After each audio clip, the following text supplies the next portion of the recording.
Welcome to Buckeyes Tomorrow Morning for Monday, June 5th. I'm your host, Tony Gerdeman. The Indiana game is in 89 days, and the game against Michigan is in 173 days. Tom Orr is on vacation, so you have me today. I was not permitted to go on vacation because somebody had to stay back and do the morning show, so I'm doing that. There's no bitterness, there is no vitriol. That's, you know what, those are the spoils of rock, paper, scissors for vacation. And so Tom is off with his family, and I am here with you. So I am the real winner. Last week in the morning show, you heard from both Brian Hartline and Jim Knowles, offensive and defensive coordinator for the Buckeyes. Today, I thought would be a good opportunity to hear from Corey Dennis, the quarterbacks coach at Ohio State. This is his fourth year as the coach of the quarterbacks. However, he has actually been at Ohio State since 2015, longer than Ryan Day has been here. So he's seen it all. He's seen some of the most intense quarterback battles and most influential, most impactful quarterback battles in Ohio State football history. He was firsthand watching Cardale Jones against JT Barrett, watching Joe Burrow against Dwayne Haskins, and now this spring and into the summer and over the winter. And ever since CJ Stroud said, yeah, I'm going to go to the NFL, he has been watching firsthand Devin Brown and Kyle McCord have at it and compete for the starting quarterback job at Ohio State. It's a position that brings a lot of pressure with it. It's a position that puts up a lot of points and gains a lot of notoriety. And this is what those guys are fighting for, and obviously fighting to lead a team that is focused on winning a national championship. It's a lot to put on a quarterback, but it's also it's one of the few places that the quarterbacks are, obviously at a premium, and there are a few places like Ohio State for a quarterback to really, really reach his goals and to be the best version of himself. In this first clip, Corey Dennis is going to be talking about each of his three quarterbacks that were on campus this spring, and Kyle McCord, who is a junior, redshirt freshman Devin Brown, and Oregon State transfer Tristan Gebbia. What each of those guys have brought to the team and the work that they've put in so far. Kyle's an accurate kid, big, strong arm, understands the offense. And like I was saying earlier, it's just with our offense, we do a lot of things, and just especially the quarterback position of getting the reps. And I think that's been big for him versus, you're taking reps as a two, or then all of a sudden you're splitting reps to where now you get quality reps. You can really kind of sink your teeth into the offense and really kind of work on your craft. I do think Devin, he's an athletic kid, same thing, right? Big arm, a lot of talent. I think just really at the end of the day with both those guys, they wouldn't be at Ohio. They wouldn't be at Ohio State competing for the starting job if they didn't have, elite traits and elite characteristics. Both of them. Tristan's great. He's a great addition. He's a unique kid, right? He's an older kid. He's been around a lot of college football, seen a lot of coordinators, a lot of things. And I think, Tristan, I'm not even sure if you guys talked to him. He wants to be a coach, right? That's something that he wants to do. He wants to dive in it. And so he really understands and he really embraces his role, right? So a lot of guys, when they come in, they're too worried about what is their role going to be versus, hey, look, let me find a role and all right, this is going to be my role. And, you got to take a lot of reps in the spring, and, he's a huge addition to Ohio State.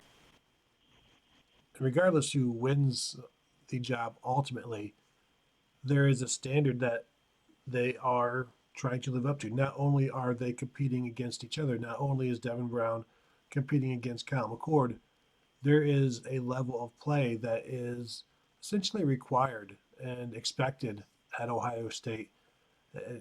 Ever since Ryan Day has arrived, his quarterback has been the first team All Big Ten quarterback. He has been the quarterback of the year in the Big Ten.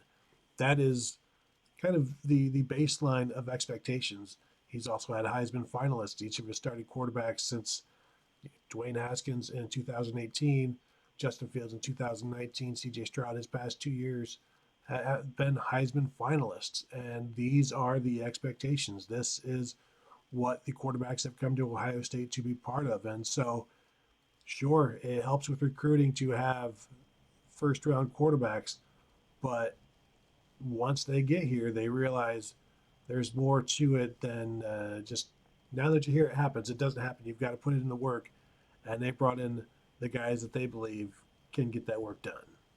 Yeah, no, it definitely helps. But Ohio State's a special place, right? Like it's always been a special place, and it's always going to continue to be a special place. And then really just the pieces that we surround you with as a quarterback, and then it's been pretty good to have those guys. I mean, Justin, and he's going to kill it this year, and I can't wait to see what CJ's going to do.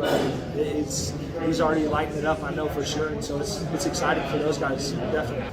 And there is a standard at Ohio State. A lot of great guys in front of them, and they understand. They're all competitive guys. Like they see what it takes. They saw the effort that CJ put in. They know what it takes to be a great quarterback. And so, no, I definitely there's definitely a standard that those guys want to uphold for themselves for sure.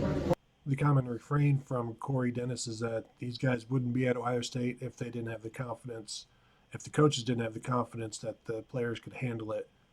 And they've done their scouting, they've done their recruiting, their due diligence, and so they believe that they can handle whatever's put on their plate, and they wouldn't be at Ohio State if the coaches didn't believe that, and also if the players themselves didn't believe that.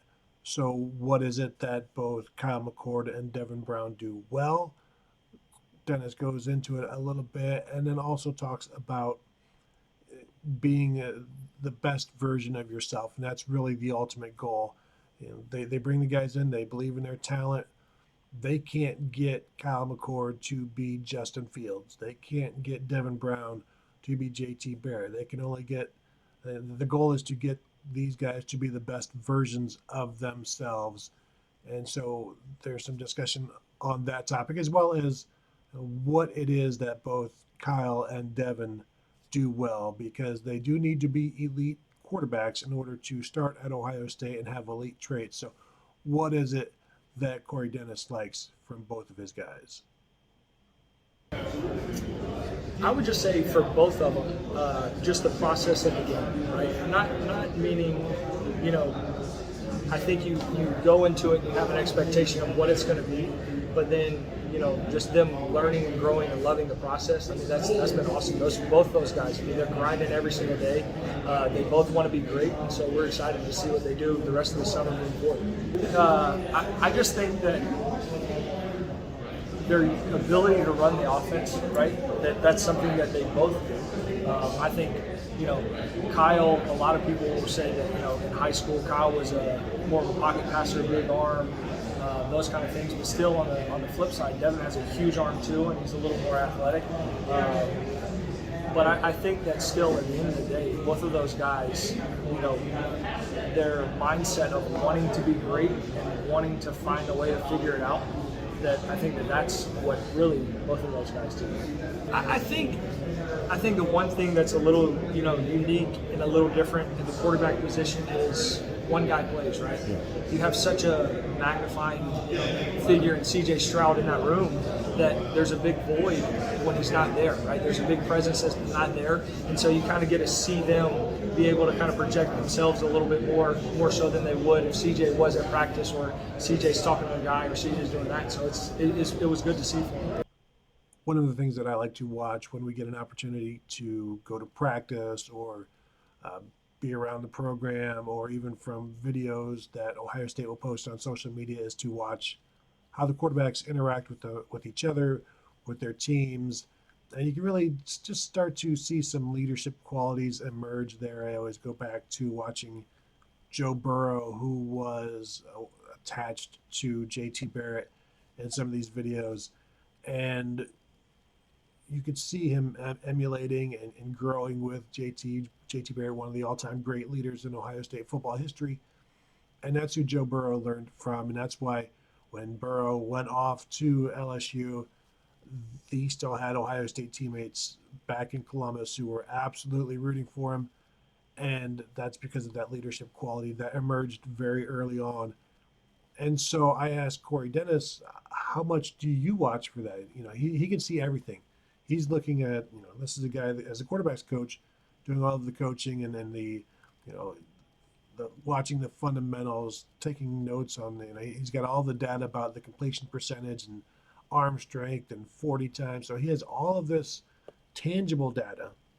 So I ask him, what about the intangibles? How much are you watching to see how they interact with each other, how they interact with their teammates, and kind of the way the leadership quality emerges? And here's what he had to say about that. That's a big thing, right? Because a quarterback needs to be a leader. And you can't lead if you're standing over in a corner. So you need to, what relationships do you have with your team? And what kind of interactions do you have with your team? So you definitely see that. When do you start to see that? When do you want to start seeing that? I think it's really cool how Coach Mick does it. When guys even come in, they start lifting as a freshman. So how can you find your niche? Are you close with your freshmen? Are you close with the class? Are you close with your roommates? Or so those kind of things that they happen kind of naturally, and they kind of happen right when you step foot on campus. So I remember watching Joe Burrow's attached to JT. Yeah. Like, is that something? Obviously, you encourage it, but do you force it, or do you let it happen? And that's how you kind of figure out who is who by. It happens naturally? I think it kind of happens naturally. You obviously try to encourage it. I think we say this all the time. The only person who knows what it's like to be the quarterback at Ohio State is the quarterback at Ohio State, right? So those guys, they're close, right? Cardell and JT were in a crazy quarterback battle, but they're still best friends to this day. So I think that, those guys lean on each other, and, the older guys know what it's like to be a young kid coming in. And so, when the young guys want to get the knowledge from the older guys. So those guys tend to have a good bond, and it's a unique fraternity, and it's not just the football team, but that unit's obviously very close. We try to make it that way. And how are you guys doing with that? No, they're great. Yeah, no, they're great. And just like I said, the only person who knows what it's like to be the quarterback is the quarterback. And so those guys definitely lean on each other, and they bounce things off of one another. Finally, the quarterback room grows by one this week as Lincoln Kienholz arrives from Pierre, South Dakota, where he was one of the rare non-early enrollees. Basically decides to graduate with his high school class because he wanted to finish out his basketball season, wanted to finish out his baseball season. He's a fantastic three-sport athlete, state champ in football, competing for state championships in basketball and baseball, was an all-state basketball player. A year or two ago as a pitcher was had like a 1.28 ERA, very talented all-around athlete, and wanted to stick around and finish out his high school career. And talking with Corey Dennis about that and what it says about the leadership aspect of a guy to not want to kind of bail out on his high school teammates, the guys that, being in a small town, he's probably known for most of his life. And so what that says about the leadership aspect of a guy like that as well. So here's Corey on all of that.